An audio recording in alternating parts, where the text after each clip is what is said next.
Assalamualaikum warahmatullahi wabarakatuh. Selamat pagi Sobat Gizi Adiatma dimanapun Anda berada. Kali ini bisik-bisik kita akan kasih informasi mengenai tips memilih makanan untuk jantung sehat. Kali ini kita akan mendatangkan pakar yang tidak kalah luar biasa dari pembicara-pembicara yang kemarin. Oke. Selamat pagi Kak. Pagi Mbak Osa. Gimana? Kenalin sendiri atau tak kenalin? Boleh, kenalan sendiri aja Mbak Osa. Silakan. Baik, Assalamualaikum warahmatullahi wabarakatuh. Salam sehat Sobat Adiatma. Perkenalkan, nama saya Ulfa, saya ahli gizi. Sehari-hari saya bertugas di Rumah Sakit Dr. Adiatma. Apa kabar Mbak Osa? Alhamdulillah sehat Kak Ulfa. Ini akan saya kasih ucapan dulu selamat Hari Jantung Sedunia untuk rekan-rekan semua sedunia. Sayangi jantungmu dengan memilih makanan sehat. Penyakit jantung adalah salah satu penyakit yang menimbulkan kematian terbanyak di dunia ini ternyata Kak Ulfa. Betul sekali Mbak Osa. Ternyata ada kaitannya dengan pola makan. Iya, tentu saja. Nah, jadi faktor resiko terjadinya penyakit jantung yang kita tahu ada hipertensi, obesitas, meningkatnya profil lemak, dan juga diabetes. Nah, ini kesemuanya berkaitan dengan pola kebiasaan makan yang kurang baik. Nah, di samping itu, kebiasaan merokok dan kurangnya aktivitas fisik turut berperan dalam meningkatkan resiko penyakit jantung.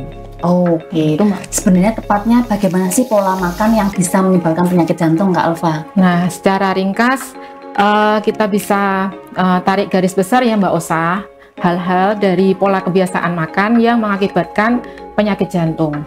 Itu yang pertama, asupan lemak yang berlebih, utamanya lemak jenuh dan sumber kolesterol.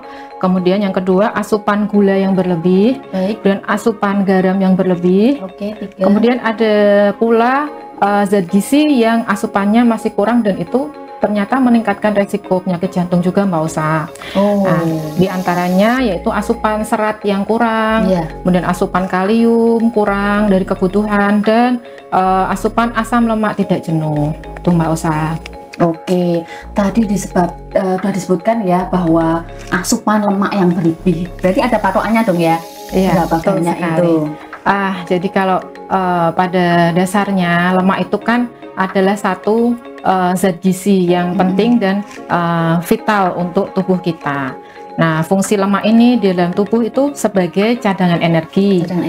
Kemudian dia membantu dalam sintesa vitamin larut lemak, yaitu vitamin A, D, E, dan K. Ada 4 ya vitaminnya ya? Iya, betul. Kemudian ada juga fungsi lemak untuk melindungi organ-organ vital. Nah, di samping itu juga lemak juga berperan dalam membentuk hormon. Nah, akan tetapi asupan lemak yang berlebih itu akan meningkatkan kadar kolesterol seperti hiperkolesterol, hipertrigliserida dalam darah, dan apabila tertimbun itu akan menyebabkan plak. Plak. Bukan. Jadi plak itu menempel di pembuluh darah. Nah, kita paham ya kalau pembuluh darah itu kan kemana-mana ya Mbak Osa ya.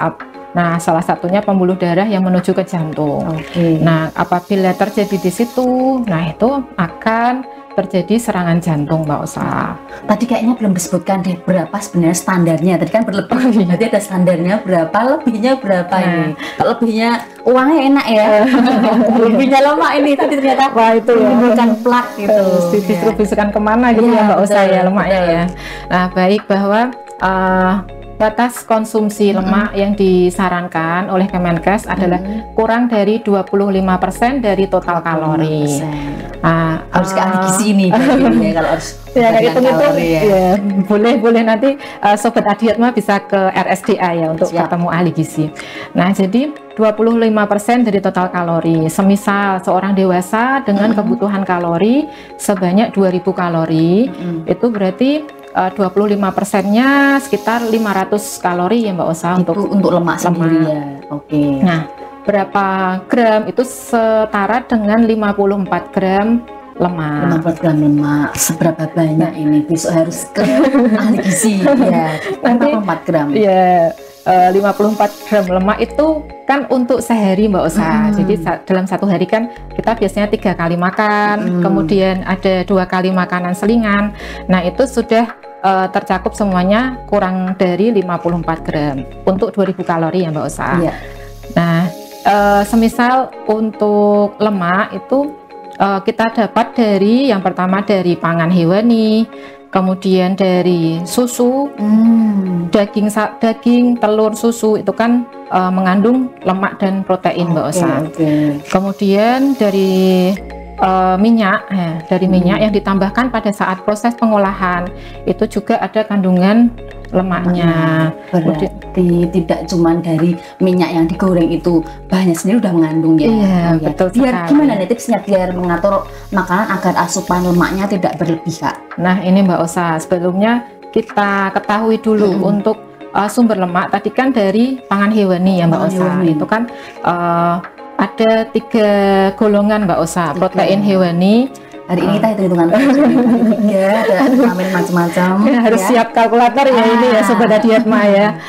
Jadi protein hewani berdasarkan kandungan lemaknya dibedakan menjadi 3, yaitu protein hewani rendah lemak.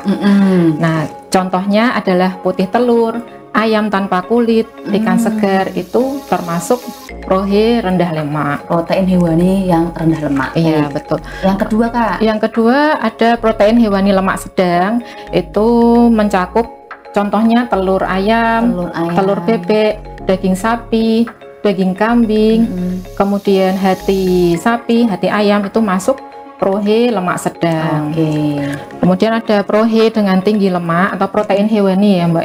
Ini kita biasa menyingkat-nyingkat soalnya Mbak. Mbak saya protein hewani. Gini, biar cepat Mbak Protein hewani tinggi lemak itu terdapat pada ayam dengan kulit, kemudian kuning telur, jeroan seperti usus dan bebek. Makanan favorit siapa ini? Bebek enak ini. Nah, itu hati-hati ya Mbak Osa karena lemaknya tinggi juga ada kandungan kolesterolnya di dalam situ. Kolesterol mulai nih, kolesterol ya. Nah, sebagai contoh kalau kita mau makan ayam ya, misalnya ayam goreng gitu ya Mbak Osa. Ayam goreng kalau ada kulitnya atau ayam dengan kulit itu mengandung lemak tinggi sekitar 13 gram. Wah, itu per sajian. Sajian itu berapa Kak Ulfa? Per sajian itu kurang lebih 40 gram Mbak Osa. Nah, itu apabila diolah dengan cara digoreng, akan ada penambahan lemak dari minyak yang kita pakai untuk menggoreng. Berarti dari prohenya sudah tinggi lemak, tambahan minyak yang untuk goreng. Jadi tambahan jadi kandungan lemak dari ayam goreng itu sekitar 18 gram sampai 20 gram. Tadi kalau disebutkan 54 kurangi 18 berarti tinggal berapa? Nah, itu 36. Karena itu sepertinya ayam goreng kurang cocok ya kalau jadi menu pilihan untuk mencegah penyakit jantung. Kurang tepat ya. Kita harus cari alternatif dari prohe lemak rendah atau protein hewani yang lemak sedang. Nah, untuk protein hewani yang rendah lemak itu bisa 3 porsi sehari, atau kalau pas kepengen ya misal sehari sekali untuk protein hewani lemak sedang masih diperbolehkan Mbak Osa. Kemudian cara pengolahannya itu memang tidak disarankan untuk digoreng. Jadi untuk menggoreng itu dibatasi dalam 1 hari 2 kali penggorengan. 2 kali penggorengan ya. Tadi kayaknya nyebut kolesterol. Siapa ini? Tolong katakan sebenarnya siapakah kolesterol itu? Tolong katakan kepada saya. Mau kenalan lebih lanjut dengan kolesterol. Nah, kolesterol adalah zat lemak yang ditemukan di dalam sel tubuh. Dan secara alami memang kolesterol itu diproduksi di hati, yaitu sekitar 80% Mbak Osa itu sudah diproduksi secara alami oleh tubuh kita. Tanpa makan pun kolesterol sudah ada dalam tubuh kita. Iya, betul sekali. Karena memang kolesterol itu juga dibutuhkan tubuh Mbak Osa. Bermanfaat juga sebenarnya. Iya, ada manfaatnya Mbak Osa. Nah, hampir sama dengan lemak itu tadi. Kolesterol juga berfungsi untuk membentuk hormon seperti hormon seksual, hormon progesteron, estrogen, dan testosteron. Kemudian membentuk membran sel saraf seperti sel otak dan sel saraf, dan juga berperan dalam proses pencernaan lemak dengan membentuk cairan empedu. Ternyata banyak juga manfaat dari kolesterol. Nah, gitu. kan tetapi apabila berlebihan, dia kan juga meningkatkan tadi kolesterol itu tadi, hiperkolesterol itu tadi. Oke, baik Kak Ulfa, ternyata kolesterol tadi ya sebagai memproduksi hormon seksual. Iya, itu. Mungkin kalau misalkan cukup penting juga. Itu ya. Mungkin kita kebanyakan kolesterol jadi pengen terus gitu kan. Enggak ya. Ini tadi ya sudah dibahas ada batasan berapa banyak konsumsi lemak. Ya toh Kak. Kemudian tadi juga sudah disebutkan berapa banyak konsumsi gorengan tadi sudah disebutkan ya Kak. Oke. Nah, ini kemudian ulang lagi yang ini batasan konsumsi. Batasan konsumsi ya, baik diterangkan lagi aja sama sobat Adiatma berapa batasan kita konsumsi lemak. Asupan lemak yang dianjurkan oleh Kemenkes adalah tidak lebih dari 25% dari total kalori. Nah, itu kita dapat dari makanan, terutama kalau sumber lemak itu didapat dari pangan hewani, kemudian susu, kemudian dari minyak yang ditambahkan pada saat mengolah, dan sedikit terdapat pada pangan nabati seperti kacang-kacangan, kacang merah, kacang hijau, kacang kedelai itu ada kandungan lemaknya. Nah, perlu kita pahami dulu bahwa lemak itu di pangan hewani itu dibedakan atau dikelompokkan menjadi 3 kelompok. Yang pertama, protein hewani dengan rendah lemak, itu kita sumbernya adalah putih telur, ayam tanpa kulit, dan ikan segar. Baik. Nah, itu kandungan lemaknya sekitar 3 gram per sajian. 3 gram aja. Iya, betul. Kemudian untuk protein hewani lemak sedang itu kita temukan pada telur ayam, daging sapi, daging kambing, telur bebek. Nah, itu salah satu protein hewani dengan lemak sedang. Kandungan lemak dari protein hewani lemak sedang sekitar 7 gram Mbak Osa. 7 gram ya, tadi 3 sekarang 7 ya. Baik. Kemudian pada protein hewani tinggi lemak terdapat pada ayam dengan kulit, kemudian jeroan seperti bagian usus, makanan daging olahan seperti kornet, sosis, dan lainnya sebagainya. Nah, itu termasuk protein hewani dengan kandungan lemak yang cukup tinggi, yaitu sekitar 13 gram. Wah, tadi ya 3, 7, 13. Wah, lumayan banyak ya itu ya. Kemudian ini bagaimana mengatur agar asupan kita tidak banyak lemaknya Kak? Nah, itu tadi. Jadi untuk batas lemak kan tadi kurang dari 25%. Nah, itu kita bagi menjadi 3 porsi makan dalam sehari. Semisal dalam sekali makan maksimal 20 gram lemak. Nah, tentunya kalau tadi kita memilih ayam goreng, misalnya ayam goreng itu kan termasuk bahan ayamnya sendiri termasuk protein hewani dengan lemak tinggi Mbak Osa, sekitar 13 gram. Kemudian dengan proses menggorengnya dia akan bertambah menjadi 18 gram atau sampai 20 gram. Ya, berarti tambah kalau goreng tuh nambah lemaknya udah 5 ya Kak? Betul sekali. Jadi kita harus memilih protein hewani yang rendah lemak Mbak Osa, seperti ikan segar, putih telur, kemudian ayam tanpa kulit. Berarti kalau mau masak ini, kalau mau makan kita siapin kalkulator dulu. Ini berapa banyak lemak yang sudah masuk? Nggak usah kita coba. Nanti bisa konsultasi ke ahli gizi. Ya, bisa kita hitungkan. Nggak usah pusing kalau mau makan. Betul sekali. Oke, kemudian untuk jenis minyak yang tepat untuk goreng. Nah, ini kan banyak tuh. Ya, aku udah goreng pakai minyak ini nih, bagus. Kolesterolnya nggak ada kolesterolnya gitu kan. Nah, ada nggak sebenarnya minyak khusus yang bagus untuk goreng? Nah, sebelumnya memang sebisa mungkin kita memilih makanan yang tidak diolah dengan digoreng ya Mbak Osa. Pertanyaannya salah ini tadi.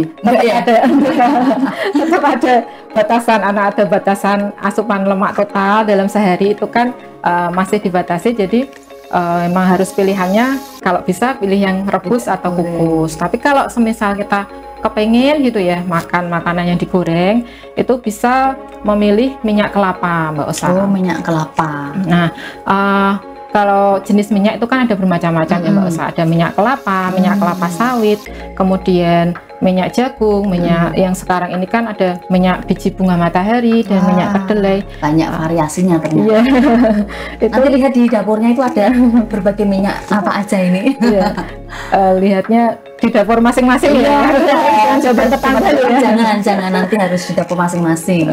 Ya, itu tadi menurut studi yang saya baca itu yang lebih aman adalah minyak kelapa. Minyak kelapa. Jadi kalau kita mau melihat kualitas hasil makanan yang digoreng itu minyaknya kan kita lihat kerusakan pada minyak itu bisa kita lihat dari warna minyak yang dipakai setelah menggoreng. Dites dengan jernih minum itu? Enggak usah dites.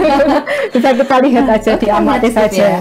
Oh, warna minyaknya kalau sudah mulai menghitam itu berarti kan sudah mulai terjadi kerusakan. Semakin hitam kayaknya semakin gurih gitu. Oh gitu ya, itu kayak ada yang dikasih gitu sampai hitam kayak oli. Tapi jangan coba-coba ya sobat diet mah ya. Nanti kalau nggak mau kolesterolnya tinggi. Nah, jadi tadi ya ciri-ciri minyak yang sudah mengalami kerusakan. Satu, warnanya sudah mulai hitam. Kemudian ada buih-buihnya minyaknya, atau ada mulai keruh-keruh gitu. Buih permadani bukan ya? Buih, ada keruh, kemudian dari baunya kita bisa melihat bisa mencium bau, mulai ada bau tengik. Oke. Kayaknya baunya kalau nggak bebek ya ayam goreng nggak ada tengik-tengiknya gitu. Mungkin ini bisa menjadi tips untuk sobat diet saat memilih makanan atau lihat makanan jajanan atau makanan yang digoreng. Kan dilihat ke dapurnya atau di wajannya penggorengannya, wah minyaknya hitam apa enggak ya, kayak gitu. Mungkin bisa jadi tips untuk sobat diet mah. Nah, kembali. Oke, berarti tadi ya pilih minyak yang jernih, itu jangan sampai yang hitam-hitam gitu ya. Kemudian tadi kolesterol sudah dibahas, cuman belum dikasih tahu nih, adakah batasannya untuk kolesterol? Karena kan kolesterol bagian dari minyak seperti itu ya Kak Ulfa ya. Iya, betul sekali. Untuk kolesterol juga bagian dari lemak, dan itu batas konsumsi harian yang disarankan adalah tidak lebih dari 300 mg per hari. 300 mg. Nah, bingung ya Mbak Usa? Itu berapa banyak 300 ml ini? Aduh, kalau ngundang orang di situ harus hitung-hitungan pakai kalkulator tuh. Enggak ya. Sediakan obat pusing nanti buat Mbak Usa. Ini kalau pilih seger-seger nanti ya setelah yang satu ini. Oke. Kolesterol, jadi, kembali lagi kita kolesterol itu banyak terdapat pada pangan hewani. Pangan hewani. Hanya ada di pangan hewani seperti ayam, daging sapi, telur itu mengandung kolesterol. Ya, catat teman-teman Adiatma bahwa kolesterol hanya di pangan hewani. Ya. Nah, mungkin untuk lebih tepatnya mungkin teman-teman atau sobat Adiatma bisa mencari apa Kak? Kita harus buka-bukaan dengan ahli gizi kan, dari ahli gizinya aja sumbernya ini. Nah, utamanya kalau kolesterol tinggi itu terdapat pada kuning telur, kemudian jeroan seperti bagian usus, bagian babat, iso itu kan banyak mengandung kolesterol tinggi. Kemudian bagian kulit seperti bagian kepala ayam, sayap dan brutu itu Mbak. Kandungan kolesterolnya cukup tinggi. Yang disebutkan yang enak-enak, kenapa ini? Wah. Nah, ini kita harus kenapa yang enak-enak dilarang? Nah, sepertinya memang kita harus mulai merubah mindset ya Mbak Osa. Kita beralih ke makanan yang enak itu yang seperti apa, kita merubah mindset kita ke makanan yang sehat. Iya, betul sekali. Tadi kita sudah bahas mengenai lemak. Tadi disebutkan bahwa penyakit jantung pertama karena asupan lemak, kemudian kita ke asupan gula. Nah, berapa banyak ini asupan garam dulu apa gula dulu ini Kak? Gula dulu boleh Mbak. Gula dulu boleh, oke. Sebenarnya berapa banyak kandungan atau gula yang harus dibatasi untuk kita konsumsi? Nah, sebelumnya kan untuk asupan gula memang tidak disarankan untuk berlebihan ya Mbak Osa. Bagaimana gula itu bisa meningkatkan resiko penyakit jantung? Itu yang pertama ternyata ya. Cuma hanya lemak aja sudah cukup ya. Ternyata ada ini lain ya, ada penyebab lainnya yaitu asupan gula yang berlebih. Jadi gula itu adalah utamanya gula karbohidrat sederhana Mbak Osa, bukan yang karbohidrat kompleks ya Mbak. Jadi Padahal saya suka karbohidrat yang sederhana aja, simpel. Beda dengan gula ya. Ketika asupan gula berlebih, kadar gula darah akan meningkat dan resiko terjadi inflamasi dan peradangan di pembuluh darah. Nah, kalau ada peradangan, otomatis kan aliran darah yang mau membawa nutrisi itu akan menjadi terhambat atau menjadi tidak lancar. Nah, itulah yang meningkatkan resiko terjadinya penyakit jantung. Penyakit jantung karena tadi ada plak-plaknya ya, ternyata plaknya dari lemak. Iya, juga ternyata bisa dari juga gula itu dari yang gula. menyebabkan peradangan di pembuluh darah itu tadi. Nah, selain itu Mbak Osa, asupan gula yang berlebih itu akan disimpan dalam bentuk lemak di hati. hati. Nah, Wah, jadi di hatiku ada gula. Iya. Di hatimu ada gula. Ada kamu. Nah, asupan gula yang berlebih yang disimpan di hati itu akan diubah menjadi lemak. Bentuknya apa itu, Kak? Kalau itu digunakan, semisal kita ada aktivitas fisik ya, olahraga, itu kan akan disimpan di sel-sel otot. Dari hati akan mentransfer ke sel otot. Akan tetapi kalau seorang yang jarang olahraga, kurang aktivitas fisik ya, kayak kebanyakan mager gitu ya Mbak ya, betul. itu kan otomatis Cuaca dingin mager ya. otomatis tumpukan timbunan atau sisa gula itu tadi disimpannya di sel lemak, tidak disimpan di sel otot karena jumlah ototnya tidak mencukupi. Jadi disimpan di sel lemak dan terjadilah obesitas dan itu akan memicu terjadinya penyakit jantung. Oke, berarti juga nggak boleh mager sambil ngemil yang manis-manis. Iya, betul Padahal sekali. cocoknya kalau dingin, mager, minum Kopi kopi manis dan pisang goreng. Pisang goreng. Pisang gorengnya ganti pisang rebus Pisang ya. rebus ya, boleh pisang rebus dan kacang-kacangan. Kacang-kacangan ya. Itu tadi sudah lemak sudah, kemudian gula sudah. Kemudian untuk garam sendiri gimana untuk konsumsinya Kak Ulfa? Untuk garam itu kan juga asupan garam yang berlebih ternyata juga meningkatkan resiko penyakit jantung Mbak Osa. Nah, garam utamanya itu dari natrium ya Mbak. Dari utamanya natrium itu akan menarik cairan ke dalam sel. Nah, akibatnya volume darah itu akan meningkat dan beban kerja jantung jadi semakin berat Mbak Osa. Dan natrium itu banyak terdapat di bahan makanan olahan Mbak Osa, seperti sosis, kornet, nugget, kemudian makanan yang asin ya itu ya memang telur asin, ikan asin itu makanan-makanan kalengan, kue-kue yang kalengan itu juga makanan instan juga banyak mengandung natrium. Tadi belum disebutkan ya sebenarnya ada batasan nggak sehari itu aku harus makan berapa sendok garam yang ditambahkan itu Kak Ulfa? Nah, untuk batas konsumsi natrium dalam sehari yang disarankan oleh Kemenkes adalah 2000 mg atau setara 5 sendok teh garam dapur. 5 sendok teh cukup 5 sendok teh dalam sehari. Ternyata ya lumayan juga ya. Tadi harus batasi lemak, kemudian gula, dan juga garam. Tambahan lagi Mbak Osa, apabila kita mengkonsumsi makanan instan seperti mie, itu ternyata kandungan natriumnya cukup tinggi. Wah, banyak. Berapa banyak itu? Nah, itu sekitar 1300 mg per sajian. 1300, tadi bukannya aja cuma 2000 ya? Sudah hampir terpenuhi dalam satu hari ya. Padahal sehari makan mie yang berapa ini? Nah, itu tadi Mbak Usa, memang kita harus membatasi makanan instan. Makanan instan ya, karena kandungan garamnya natriumnya yang terlalu tinggi. Nah, dari tadi itu saya tuh melirik, melirik buah-buahan. Ini masuk ke dalam bab yang keberapa ini? Ini setelah yang satu ini Mbak Usa. Ini ada kandungan serat ya Mbak Usa di dalam sayur, selanjutnya nih sayur dan buah. Sayur dan buah. Ada apa dengan serat? Nah, dengan penyakit jantung, ada apa? Ada hubungan apa mereka? Tolong katakan kepada saya. Waduh, siap. Jadi serat itu utamanya kan banyak terdapat di sayur dan buah. Serat dibedakan menjadi dua, yaitu serat larut air dan serat tidak larut air.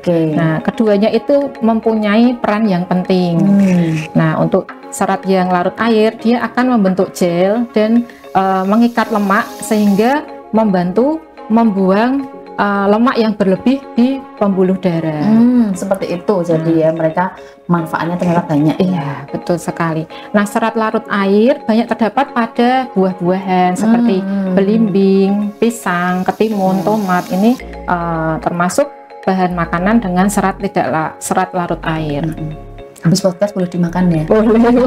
Ini seberapa banyak ini sehari ini? Nah, dalam satu hari anjuran serat termasuk serat larut dan tak larut ada 25 gram per hari. 25 ya? Tadi belum dibahas serat tidak larut air ya Mbak Osa. Serat tidak larut air juga mempunyai peran, yaitu dia fungsinya karena volumenya cukup besar, kayak dia kena air dia akan mengembang ya. Dia akan membantu memperlambat pengosongan lambung. Jadinya rasa kenyangnya jadi lebih lama kalau kita makan serat tidak larut. Misalnya dari sayur-sayuran, terutama sayuran batang, misalnya kangkung, ya, itu mengandung serat yang tidak larut air. Itu juga ada fungsi lainnya lagi, yaitu untuk membentuk feses. Jadi tekstur feses menjadi lebih lunak dan mudah untuk dikeluarkan. Wah, ternyata itu tadi ya, banyak sekali manfaatnya. Nanti boleh ya setelah podcast kita makan bersama. Boleh. Ya. Tambah kurang sambel. Iya. Jadi kan 25 gram serat dalam sehari itu bila diaplikasikan dalam sayur dan buah itu untuk sayur sekitar 300 sampai 500 gram sehari itu ya. Ini seberapa ini Kak Ulfa ini? Ini kurang lebih 300 gram teman-teman. Nih Sobat Adiatma bisa dilihat nih ya. Nih. Ini masing-masing sayur nih adalah 100 gram. Ini ada kacang panjang, kemudian labu siam dan wortel, ini masing-masing 100 gram. Jadi ini 300 gram. 100 gram untuk sehari ya. 300 sampai 500. Suaranya cantik seperti saya atau bicaranya ini seperti Mbak Osa. Nanti kita berdua ya. Iya, suara kita berdua. Oke. Itu ternyata untuk serat. Untuk sayur anjuran tadi ya 300 sampai 500 gram per hari. Kemudian untuk buah dianjurkan 300 sampai 400 gram per hari. Hampir sama juga ya? Iya, kurang lebih. Tapi memang lebih bebas untuk sayuran Mbak Osa. Karena dia rendah kalori dan karbohidratnya juga rendah. Kalau untuk buah-buahan tadi ada batasannya ya? Untuk buah-buahan ini 300 sampai 400 gram. Ini satu buah belimbing ini kurang lebih 150 gram. Jadi ini sehari cukup 2 saja Mbak Osa. Dua belimbing ya. Kemudian kalau pisang itu satu porsinya sekitar 50 gram. 50 gram. Jadi kalau kita sudah makan pisang yang agak besar itu sudah terhitung 2 porsi sehari. 2 porsi ya. Nanti aku tak ambil timbangan. Ya boleh. Tadi anjurannya berapa Mbak Osa buah per hari? 300 sampai 400. Ya. Nanti dapat hadiah Mbak Osa. Hadiahnya adalah tomat. Ada apa di dalam tomat ini? Nah, nanti kita jelaskan ya. Kita jelaskan ya. Untuk sayur serat sudah selesai materinya? Iya. Oke, kemudian tadi yang terakhir kayaknya vitamin mineral. Iya, asupan kalium. Kalium. Kalium itu banyak terdapat pada sayuran dan buah-buahan, hampir sama seperti serat Mbak Osa. Iya. Jadi memang dalam sayur itu memang terkandung serat dan juga kalium. Di samping sayuran dan buah juga air kelapa itu juga ada kandungan kaliumnya. Dan fungsi kalium itu berlawanan dengan natrium Mbak Osa. Jadi dia juga berperan dalam menjaga kesehatan jantung. Nah, apabila terjadi inflamasi atau terjadi penggumpalan atau fibrotik, itu kalau ada kalium, itu pembuluh darah akan menjadi lebih lebar untuk ininya. Jadi kalau ada penyempitan atau mulai ada penggumpalan-penggumpalan, itu memang harus butuh kalium. Seperti itu. Selain kalium, vitamin mineral ada juga? Ada Mbak Osa. Wah, banyak sekali ya kandungannya. Kita sedikit. Spill sedikit, spill yang banyak. Ya, jadi kalium tadi ya di pisang itu juga ada kandungan kaliumnya. Kemudian di belimbing. Kemudian untuk vitamin utamanya vitamin B atau vitamin B9 atau asam folat itu juga disebut-sebut mempunyai peran dalam menjaga kesehatan jantung. Asam folat itu sumbernya juga hampir sama, juga dari sayur dan buah-buahan Mbak Osa. Nah, jadi itu memang untuk kesehatan jantung memang rata-rata konsumsi sayur dan buah yang memang harus ditingkatkan Mbak Osa. Baik, Sobat Adiatma, Itu tadi kita sudah kupas tuntas, ya tahu kupas tuntas mengenai bagaimana pola makan yang baik. Ya, berarti bisa nggak Kak disebutkan makanan yang tidak baik dan baik untuk jantung? Tadi sedikit tambahan untuk makanan yang lemak tidak jenuh Mbak Usa. Tadi ada yang terlewat belum ya, kelewat sobat Adiatma. Ada bisa kita asupan lemak tidak jenuh itu juga berpengaruh terhadap kesehatan jantung, yaitu ada minyak zaitun, kemudian minyak biji bunga matahari, minyak kacang, minyak kedelai itu juga mempunyai peran dalam menjaga kesehatan jantung. Akan tetapi minyak-minyak tersebut tidak boleh dipanaskan. Nah, karena kalau dipanaskan dia akan berubah. Jadi dari asam lemak tidak jenuh dia berubah menjadi asam lemak trans. Asam lemak trans itu enggak cuma trans Semarang aja ternyata. Lemak ada lemak trans. Ada lemak trans. Ya itu bahaya sekali. Kan yang ya ngapa ngajak kita jalan-jalan gitu ya. Ya, ini jangan coba-coba ya Mbak Usa. Asam lemak trans itu ditemukan pada minyak nabati yang dipanaskan. Nah, itu dia mengalami kerusakan ya Mbak Usa. Jadi berubah menjadi lemak trans. Kemudian asam lemak trans terutama juga dari sumber goreng-gorengan, kemudian dari creamer itu mengandung lemak trans. Enak kopi pas creamer. Iya. Hati-hati. Tapi masih ada ini solusinya Mbak Usa. Nah, ini yang paling penting nih, solusi dari lemak yang berlebih tadi itu akan ditarik oleh serat yang kita makan dan obatnya ini ya berarti dibuang ke usus besar. Terus solusinya adalah serat, kalium dan asupan lemak tak jenuh, tapi jangan dipanaskan. Tadi selain ini apa namanya?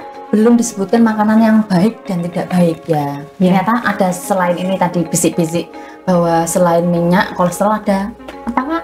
Asam lemak tidak jenuh Mbak Usa. Nah, itu juga memang mempunyai peranan terhadap kesehatan jantung.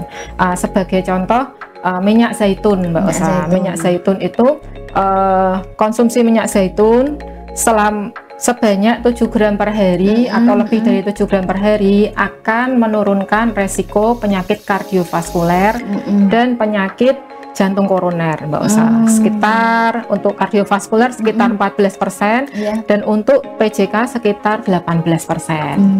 Main banyak ya ternyata ya. Itu bisa jadi ini Mbak Usa solusi ya untuk sobat Adiatma yang mengalami masalah hiperkolesterol. Jadi mengkonsumsi minyak zaitun. Itu banyak tuh. Aku udah goreng pakai minyak zaitun, pakai minyak itu sebenarnya gimana itu? Nah, untuk minyak zaitun memang ada dua macam ini ya jenisnya. Ada yang bisa dipakai untuk memasak, ada yang memang dia extra virgin olive oil itu Mbak Usa itu yang tidak bisa dipanaskan. Berarti tidak semua bisa dipanaskan api langsung. Dengan suhu tinggi dia akan mengalami kerusakan Mbak Usa. Ternyata minyak juga rusak ya. Jadi memang harus kita pilih sesuai dengan kebutuhan. Kalau memang kita membutuhkan untuk memasak ya kita pilih minyak yang tahan pada suhu sekitar 170 derajat Celcius atau di atasnya itu. Nah, itu pilihannya ada minyak kelapa, minyak kelapa sawit. Kemudian sekarang ini ada lagi jenis yang baru Mbak Usa, minyak biji bunga matahari dan minyak kedelai itu mulai ada yang cooking, yang untuk cooking oilnya, untuk memasak, untuk menggoreng itu bisa. Tapi untuk studi yang sudah yang pernah saya baca ya Mbak Usa, itu untuk minyak kelapa itu bisa sampai 6 kali penggorengan. 6 kali penggorengan. Kalau mau masak juga dihitung dulu. Ditambah lagi ya. Karena di situ gitu harus ngitung berapa kali sudah goreng, berapa kali saya sudah makan gorengan, itu enggak ya? Iya betul Mbak Usa. Itu memang salah satu strategi kita ya untuk menjaga hidup tetap sehat. Tapi jangan dibikin rumit Mbak Usa. Jadi tadi dirangkum saja Mbak Usa untuk asupan lemak itu kan tadi untuk protein hewani kita memilih protein hewani yang rendah lemak. Kemudian cara pengolahannya diusahakan tidak digoreng. Kita lebih memilih yang dikukus, direbus atau ditumis yang lebih sedikit menggunakan minyak. Kemudian protein nabati itu bisa 3 sampai 4 penukar per hari. Kemudian untuk sayur itu sekitar 300 sampai 500 gram, dan untuk buah sekitar 300 sampai 400 gram sehari. Nah, itu udah rangkuman untuk mencegah penyakit jantung. Ya, Sobat Adiatma, gimana? Sudah puas dengan penjelasan dari narasumber kita pada pagi hari ini?